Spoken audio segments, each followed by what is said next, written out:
সবাইকে স্বাগতম বন্ধুরা। আমরা এখন ব্রোকার অ্যাকোয়াটেচের ট্রেডিং প্ল্যাটফর্মে আছি। আজ আমরা সাপোর্ট ও রেজিস্ট্যান্স লেভেল থেকে একদম পরিষ্কার চার্টে ট্রেড করব। এক্সপায়ারির সময় 5 মিনিট। কাজের জন্য ব্যবহৃত টাইম ফ্রেমগুলো হচ্ছে M1, M2, M3, M5। মূলত M1-এ আমি এন্ট্রি পয়েন্ট খুঁজব। এখন আমার কাছে M3 চালু আছে। এর মানে চার্টের প্রতিটি ক্যান্ডেলে 3 মিনিট করে সময়। আর আমি ব্রিটিশ পাউন্ড অস্ট্রেলিয়ান ডলারে ট্রেড ওপেন করেছি। এখানে আমাদের লোকাল মিনিমাম। অনেকক্ষণ ধরে দাম এই লেভেল, এই জোনে অবস্থান করছে এবং আমি আশা করছি এখন একটা রিভার্সাল হবে আর আমি এখান থেকে লাভ করতে পারবো।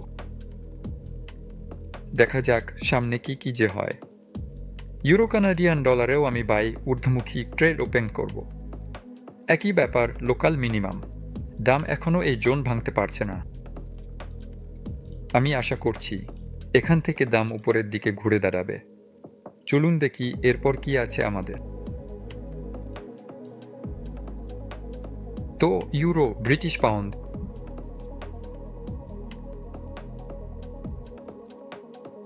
এখানেও আমাদের একটি লোকাল ম্যাক্সিমাম আছে, কিন্তু দাম একটু নেমে গেছে। আমি ঝুঁকি নেব না, এখানে ট্রেড ওপেন করব না। ইউরো, ইয়েনা। আজ ইয়েনা আমার জন্য খুব একটা ভালো যাচ্ছে না, আমি বলবো তেমন ভালো না।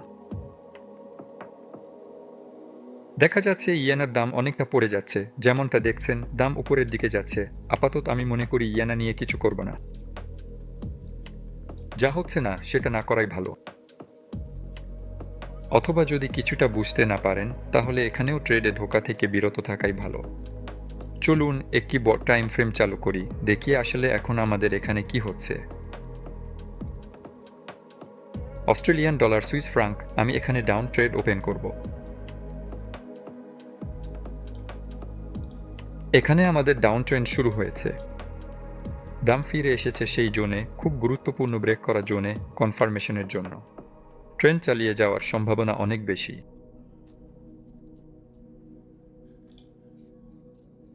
তো ইয়েন আমি স্পর্শ করছি না। এই অ্যাক্টিভগুলো অন্য কিছুর সাথে বদলানো যেতে পারে, কিছু আরও ভালো কিছুর সাথে। চোখের জন্য আরামদায়ক। আজ ইজেনের ক্ষেত্রে ভালো ট্রেডিং হচ্ছে না, অনেক বেশি। এই অ্যাক্টিভগুলোতে অনেক ট্রেডিলাসে বন্ধ হচ্ছে। এটা স্পষ্ট লক্ষণ যে আমি কিছু বুঝতে পারছি না।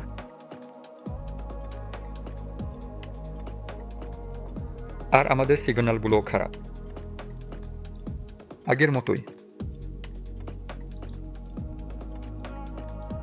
মানে হয় আমরা ইয়েনে ট্রেড করি, নয়তো কোথাও ট্রেড করি না। এলজা, সত্যি এটা 5 মিনিটের চার্ট, কিন্তু চলুন আমরা 1 মিনিটের চার্টে চলে যাই। আমাদের কাছে একটি ঊর্ধ্বমুখী ট্রেন্ড আছে। এই ঊর্ধ্বমুখী ট্রেন্ডের মধ্যে একটি বর্তমান দাম সরাসরি আমাদের জোনটি ভেঙে দিচ্ছে, যা কিনা পুরোপুরিভাবে আমাদের প্রতিরোধের জোনটি এখন সাপোর্টে পরিণত হয়েছে। দাম আবার এই জোনে ফিরে আসছে, ট্রেন্ড চালিয়ে যাওয়ার সম্ভাবনা আছে। আমি একটু বাঁকা এঁকেছি, তবে আমার মনে হয় আপনি বুঝতে পেরেছেন আমি কি বোঝাতে চেয়েছি। এটা আরও বড় টাইম ফ্রেমে স্পষ্টভাবে দেখা যায়।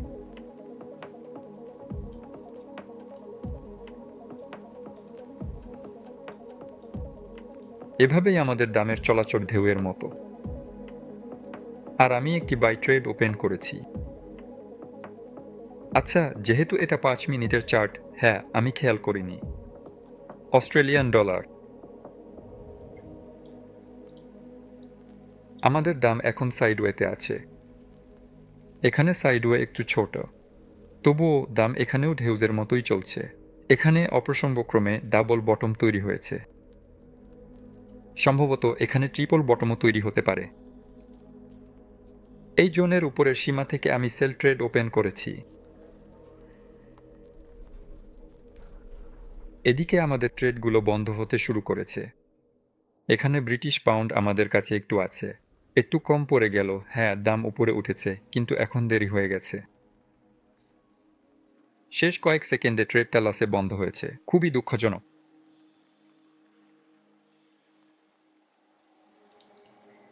একদমই মন খারাপ করার মতো।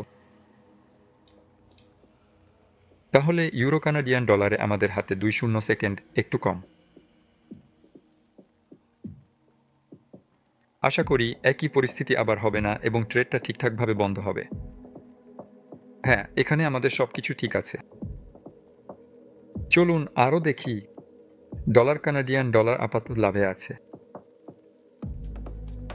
আর গড়ে সুইস ফ্রাঙ্ক আমাদের লাশে আছে। দুঃখজনক, কারণ এখানে বেশ বড় একটা জোন ছিল। আসলে এই জোনটা ভাঙা যায়নি, কিন্তু আসলে এইবার সম্ভবত ট্রেডগুলো লাসেই বন্ধ হবে। তবে না, এখানে আমরা একটু ঝুঁকি নিয়ে আবার ট্রেড ওপেন করি। হ্যাঁ, বুঝতেই পারছেন এখানে ট্রেডটা লসে বন্ধ হয়েছে, কিন্তু আমি আশা করছি এই ট্রেডটা অন্তত লাভে বন্ধ হবে। অস্ট্রেলিয়ান ডলার আমাদের এখানে বেশ ভালোই উঠেছে। তাহলে চলুন ট্রেডগুলো বন্ধ হওয়ার অপেক্ষা করি। সম্ভবত আজকের জন্য আমার ট্রেডিং এখানেই শেষ হবে। আজ অনেক লসের ট্রেড হয়েছে, যদিও আমরা ধীরে ধীরে লাভের দিকে যাচ্ছি, তবুও আজ খুব বেশি লসের ট্রেড হয়েছে।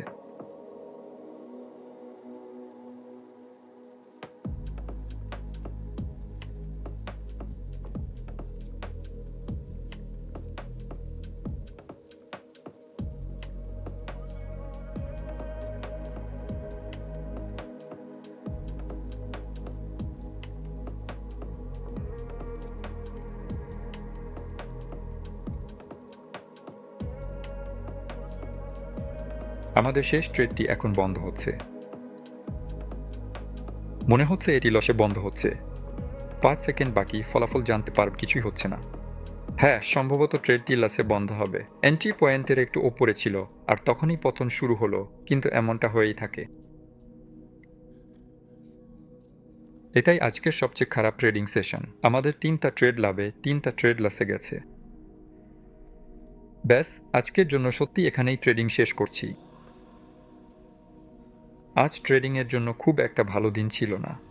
হ্যাঁ, কিছুটা অবশ্যই লাভ হয়েছে, কিন্তু বলব না যে খুব বেশি। যদি ভিডিওটি আপনার জন্য ইন্টারেস্টিং বা শিক্ষণীয় হয়ে থাকে, তাহলে অবশ্যই চ্যানেলটি সাবস্ক্রাইব করুন, লাইক দিন, কমেন্ট করুন, আর নতুন ভিডিও মিস না করতে বেল আইকনে ক্লিক করুন। বর্ণনায় এবং প্রথম পিন করা কমেন্টে আপনি পাবেন শিক্ষামূলক ম্যাটেরিয়ালের লিঙ্ক, মূলত সেই সব গুরুত্বপূর্ণ আর্টিকেলের লিঙ্ক যেগুলো থেকে আমি সরাসরি শিখি এবং জ্ঞান অর্জন করি। এন্ট্রি পয়েন্টগুলো, এটাই ছিল আমার আজকের সব কথা। দেখার জন্য সবাইকে অনেক ধন্যবাদ। সবাইকে ট্রেডিংয়ে শুভকামনা। সবাইকে বিদায়।